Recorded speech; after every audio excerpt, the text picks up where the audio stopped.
Imagine a seguinte cena. Você está no seu quarto, numa terça-feira chuvosa, já são 2 da manhã e você quer mandar um sinal para um amigo seu dizendo que você está bem. A única forma de comunicação com ele é através de uma tecla luminosa. Você pressiona a tecla aqui e num instante a tecla se acende lá, sinalizando que está tudo bem com você. Tudo fácil e instantâneo. Acontece que seu amigo está numa nave próxima à estrela Alpha Centauri, a 4 anos-luz de distância de você. Se essa comunicação de teclas acontecesse no mundo real, seria uma violação direta das regras fundamentais do universo. Afinal, nada viaja mais rápido do que a luz, certo? Mas se eu te disser que algo semelhante acontece em escala microscópica, todo o tempo e em todo lugar, não com botões, mas com partículas, elétrons, fótons, etc. De algum modo misterioso, certas partículas permanecem conectadas por uma costura invisível, como se fosse uma só. A física chama isso de entrelaçamento quântico, um fenômeno tão estranho que o próprio Einstein apelidou de ação fantasmagórica à distância.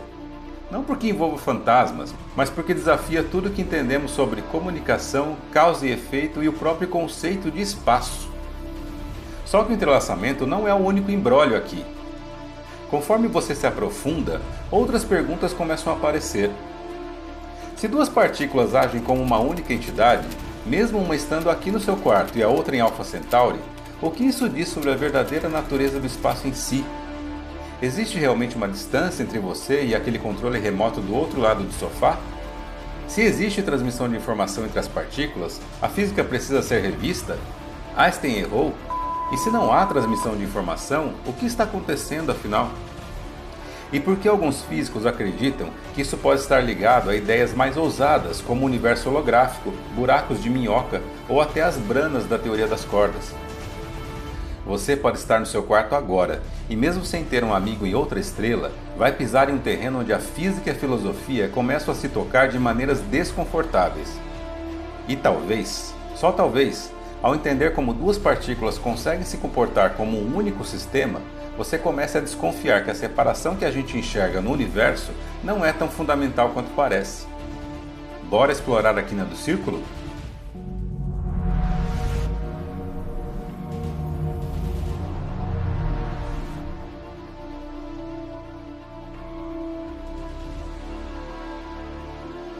Para um físico do início do século XX, uma partícula era como uma bolinha minúscula, com propriedades fixas e conhecidas, como posição, velocidade, direção de giro, etc. Tudo existia antes da medição. O mundo macroscópico e microscópico funcionavam da mesma forma. Você não precisa medir uma cadeira para saber que ela está lá. A física clássica funcionava exatamente assim. O mundo já tinha características bem definidas, e o cientista apenas revelava isso. Mas quando a mecânica quântica surgiu, algo incômodo apareceu e bagunçou tudo. Os experimentos começaram a sugerir que uma partícula não tem propriedades definidas até ser medida. Era como se ela vivesse no estado embaralhado, numa superposição de possibilidades coexistindo. Uma partícula em superposição não está indecisa nem escondida no estado secreto de ser. Ela é mais parecida com as asas de um beija-flor em pleno voo, ou como uma corda de violão vibrando. Enquanto vibra, você não consegue ver nem apontar uma posição única. A presença do objeto está espalhada pelo movimento. Só quando algo interage com ela, quando há um toque, uma medição, é que essa vibração se interrompe e o estado definido aparece. A partícula não escolhe, a interação é que congela uma das possibilidades. No caso do beija-flor, se fosse possível tocar e interromper o movimento das asas, passaríamos a vê-las claramente e saber onde elas estão no espaço. E tudo isso ficou mais estranho ainda quando alguns físicos, como Erwin Schrödinger, aquele do gato da caixa, percebeu que a superposição podia ser compartilhada por duas partículas.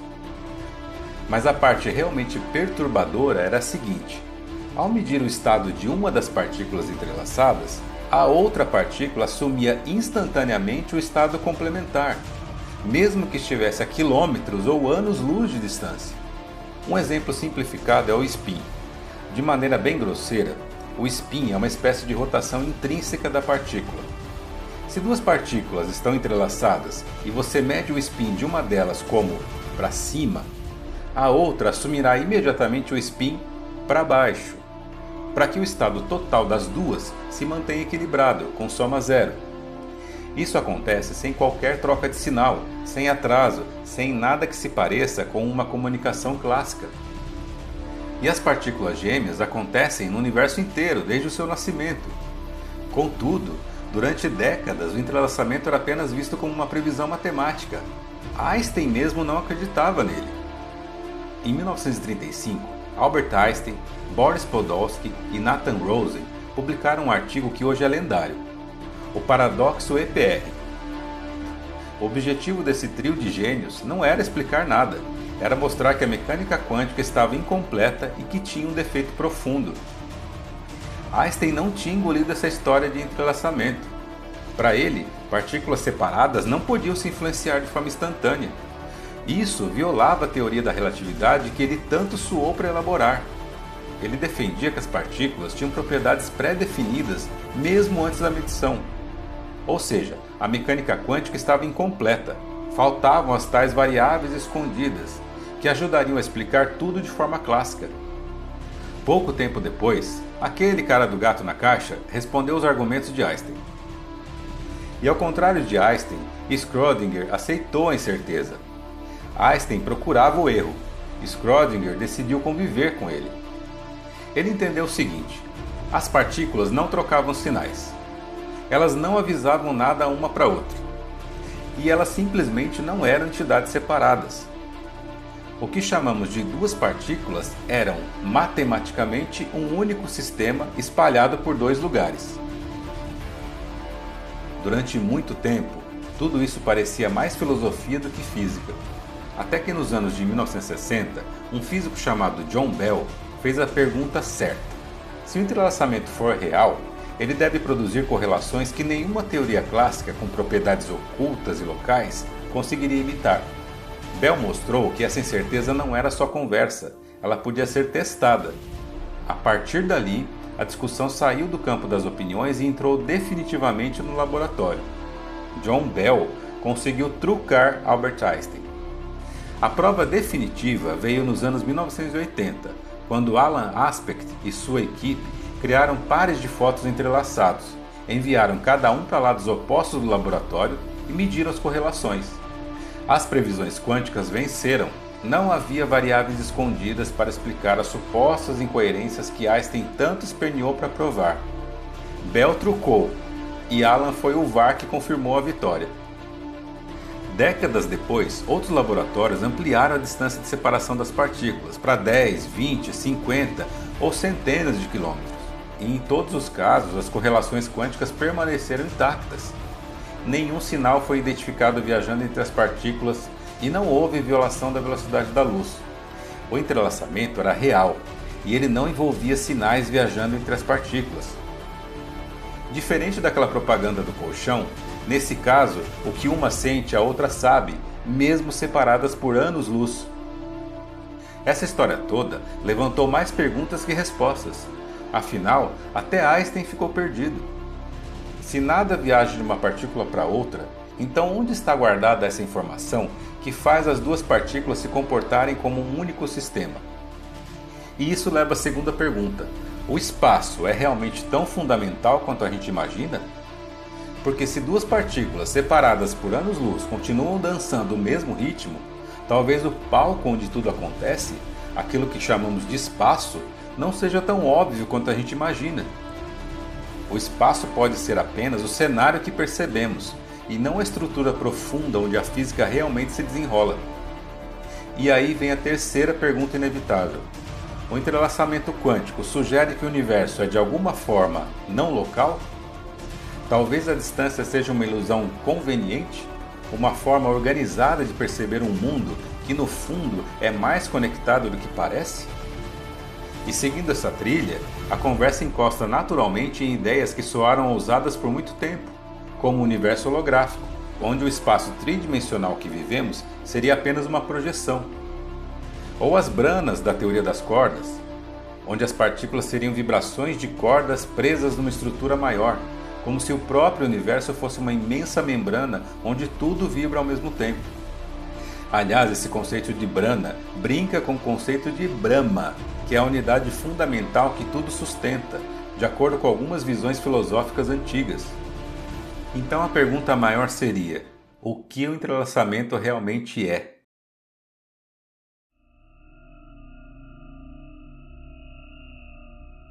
Imagine que Alice e Bob recebem cada um uma carta mágica virada para baixo.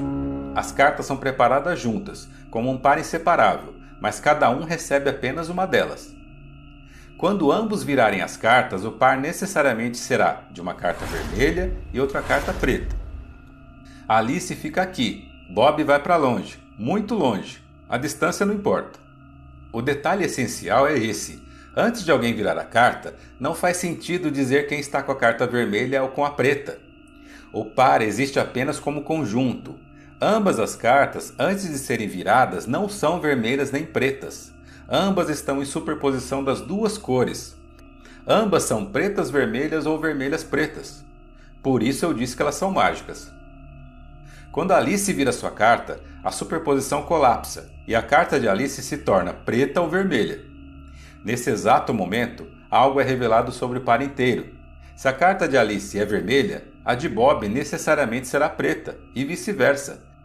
Mesmo sem Bob virar a carta dele assumiu a cor oposta de Alice. Isso não acontece porque Alice enviou algo para Bob. A virada da carta não dispara nenhum sinal. Ela apenas revela uma propriedade do sistema como um todo. E aqui está o ponto crucial. Quando Bob vira a carta dele, ele não tem como saber se Alice já virou a dela ou não. O resultado que Bob vê não traz nenhuma pista sobre uma ação à distância. Assim, a ideia de que o entrelaçamento poderia ser usado para mandar informação instantânea cai por terra. Portanto, o entrelaçamento não é comunicação, não é o WhatsApp do universo. Não há troca de mensagens, sinais ou energia entre as partículas. Nada viaja de uma para outra. O entrelaçamento não permite o envio de informação mais rápido que a luz. Entenda, quando Bob vira a carta dele, ele não tem como saber se Alice já virou a dela ou não, pois o resultado de Bob poderia ser qualquer coisa, assim como o de Alice. Somente comparando os resultados depois é que eles terão essas respostas. E para comparar resultados depois, eles precisam se comunicar de acordo com as limitações da relatividade. O entrelaçamento também não é uma relação de causa e efeito clássica. Uma partícula não faz a outra mudar. Elas simplesmente nunca foram entidades independentes. Assim como Einstein, você pode estar perdido e frustrado agora. Imagine um objeto no centro de uma sala, iluminado por duas luzes, projetando duas sombras em paredes opostas. As sombras parecem objetos separados, mas qualquer mudança no objeto central afeta ambas ao mesmo tempo. Ao mesmo tempo. As sombras não se comunicam entre si. A correlação entre elas vem de algo mais profundo, que não está nas paredes. Talvez o entrelaçamento esteja nos dizendo algo parecido. Talvez as partículas que vemos separadas no espaço sejam apenas sombras ou projeções de uma estrutura mais fundamental, onde a separação espacial não é tão importante quanto pensamos. Ideias como o universo holográfico sugerem que o espaço tridimensional pode ser apenas uma projeção de algo mais fundamental. Holográfico aqui não quer dizer que a realidade fundamental seja plana como uma folha de papel, nem que a nossa experiência tridimensional seja uma projeção desse plano. O que realmente quer dizer é que a informação que descreve um espaço tridimensional pode estar organizada numa dimensão menor, de forma muito mais compacta do que imaginamos. O volume continua existindo. O que muda é a forma de descrevê-lo. Em princípio, menos dimensões bastariam para codificar tudo. Seria uma economia tremenda de recursos. E a física já nos mostrou inúmeras vezes que a natureza prefere soluções econômicas. Outras propostas falam em buracos de minhoca microscópicos, conectando sistemas entrelaçados. Buracos de minhoca não precisam ser túneis gigantes de ficção científica. Em algumas hipóteses, sistemas entrelaçados poderiam estar conectados por atalhos geométricos extremamente pequenos, tão pequenos que não permitem passagem de matéria, energia ou mensagens. Nada atravessa esses atalhos. Eles não servem para viajar nem para se comunicar, servem apenas para explicar por que dois pontos distantes podem fazer parte de uma mesma estrutura. É importante dizer que isso não é um consenso, não é algo comprovado, são tentativas de entender o que o entrelaçamento quântico está sugerindo sobre a geometria do universo. E aqui vale um comentário rápido sobre geometria. Estamos acostumados com linhas retas, distâncias fixas e um espaço rígido, mas a física moderna já mostrou que o espaço pode se curvar, se expandir e se comportar de formas bem menos intuitivas do que aprendemos na escola. Então, o entrelaçamento pode ser uma pista de que a geometria profunda do universo é diferente da geometria que nossos sentidos percebem. Talvez a separação espacial seja real na experiência, mas não seja fundamental na estrutura. E nada disso quebra a relatividade. Pelo contrário, essas ideias surgem justamente porque a relatividade e a mecânica quântica funcionam bem, mas parecem falar línguas diferentes. O entrelaçamento pode ser uma pista de como essas linguagens se conectam. O Google Tradutor da teoria de tudo. O entrelaçamento quântico não fala apenas sobre partículas microscópicas. Ele nos obriga a repensar a ideia de separação, algo que sempre pareceu óbvio demais para ser questionado. Durante séculos, aprendemos a enxergar o universo como um conjunto de coisas independentes, organizadas pelo espaço, objetos aqui, objetos ali, causas de um lado, efeitos do outro. Uma imagem muito útil para a experiência humana, mas que possivelmente está incompleta. Aqui o espaço deixa de ser o fundamento absoluto, não porque o universo seja uma ilusão, mas porque aquilo que percebemos como distância, volume e localização pode vir de algo mais profundo. O mesmo vale para a hipótese das branas, na teoria das cordas. Elas seriam estruturas maiores, como membranas cósmicas, onde as partículas vibram localmente. Não existiriam objetos separados, mas diferentes ondulações de uma mesma estrutura. Curiosamente, essa imagem encontra ecos em ideias filosóficas muito antigas. Em tradições da Índia, por exemplo, o conceito de Brahma surge como a intuição de um princípio fundamental único, do qual todas as formas emergem, como se houvesse uma base comum por trás da diversidade do mundo. É uma comparação difícil de ignorar. Mas, se a realidade é mais relacional do que local, o que isso diz sobre a própria informação? Cada vez mais a física descreve o universo em termos de padrões, correlações e bits, como se a matéria fosse apenas uma interface de algo mais abstrato. Será que a matéria é menos fundamental do que a informação que a organiza? Será que o universo, ao invés de ser feito de coisas, é feito de relações? É aqui que algumas ideias consideradas místicas por muito tempo começam a reaparecer como perguntas que talvez não sejam tão absurdas assim. A consciência, por exemplo.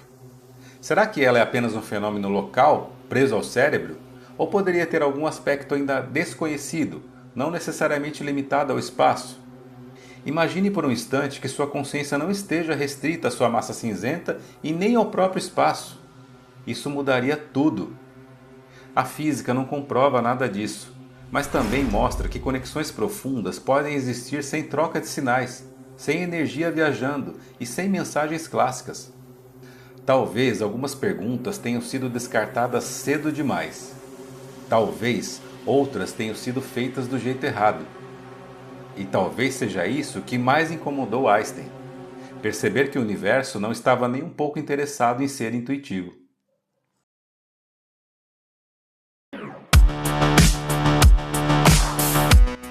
Não deixe de se inscrever no canal e se gostou deixe seu like. Um abraço, até o próximo vídeo. Tchau, galera!